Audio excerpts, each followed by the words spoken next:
Hi, and welcome back. Reducing emissions is hard. Trading them is easier. So, when climate targets meet carbon markets, are we cutting pollution or just moving it around? Let's explore and get some answers. The idea of carbon markets emerged from a simple question: how can emissions be reduced at the lowest overall cost? A carbon market is a system for buying and selling carbon credits. These credits represent reductions or removals of green gas emissions. By putting a price on pollution, the system is meant to encourage climate action. In simple terms, someone emits CO2, someone else reduces or removes CO2, and that difference becomes a tradable credit.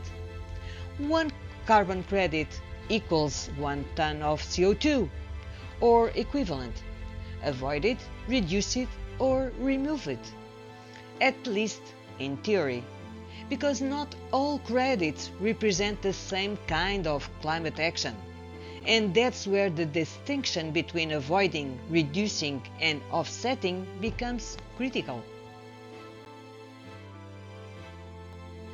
In the beginning, carbon markets were designed as a compliance tool. Governments set emission caps, companies received or bought allowances, and what was traded was the right to emit.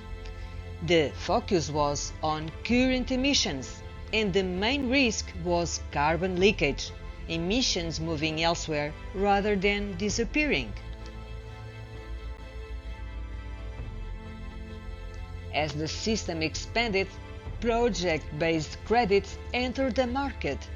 Emission reductions were no longer tied only to capped industries, but also to projects claiming to avoid or remove emissions.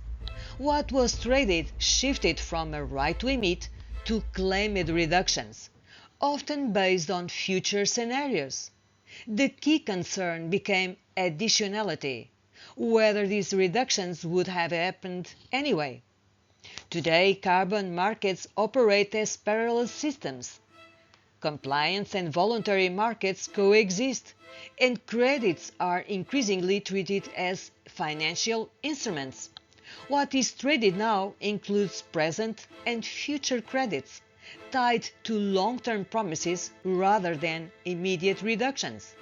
The dominant risk is no longer leakage or additionality, but speculation and delay. The idea of trading emissions did not start with climate change. In the 1970s, the US Environmental Protection Agency introduced emissions trading to reduce sulfur dioxide and nitrogen oxides under the Clean Air Act. That system is often cited as a success, and it became the conceptual model for carbon markets decades later. And carbon markets did more than just create a price on emissions. They helped jumpstart investment in renewable energy, reforestation, and other climate positive projects. This idea gained legal force with the Kyoto Protocol in 1997, which introduced mechanisms like the Clean Development Mechanism. In 2005, the European Union's emission trading system became the world's first major carbon market using a cap-and-trade model. Soon after, voluntary markets and independent standards expanded. By the late 2000s and 2010s, carbon credits were increasingly traded as futures and financial instruments, deepening market liquidity. This evolution helped mobilize finance and innovation, but it also set the stage for instruments increasingly tied to future promises rather than immediate reductions. While carbon markets have expanded rapidly on land, their application to marine ecosystems remains limited and experimental. Oceans absorb a significant share of human-made CO2, but this comes at a cost, increasing acidification and ecosystem stress. Because marine systems are complex and difficult to measure, most carbon market mechanisms are not yet mature enough to reflect their real climate value. This highlights an important gap between where carbon is absorbed and where markets are able to operate. So, have carbon markets actually reduced emissions? The answer is yes, but only partially. In some regions and sectors, carbon markets have contributed to real emission reductions. The European Union's emissions trading system, for example, helped reduce emissions in power generation and heavy industry by putting a price on pollution. Carbon pricing also influenced investment decisions, encouraged efficiency, and accelerated the shift away from the most carbon-intensive fuels. But when we zoom out to the global picture, a different pattern appears. Global emissions have continued to rise. Reductions have been uneven, sector-specific, and often offset by growth elsewhere. Many reductions exist on paper, through offsets and future credits, while absolute emissions in the real economy keep increasing. So, the issue is not whether carbon markets can work. The issue is whether they are fast enough, deep enough, and aligned with physical planetary limits. And that brings us to the next question. So, how could the GCA realign carbon markets with real-world results? A global climate authority would act like a public climate rating agency, grounded in science. It would classify carbon credits by credibility, risk, and real climate impact. Green for verified reductions, amber for uncertain additionality, red for speculative future promises.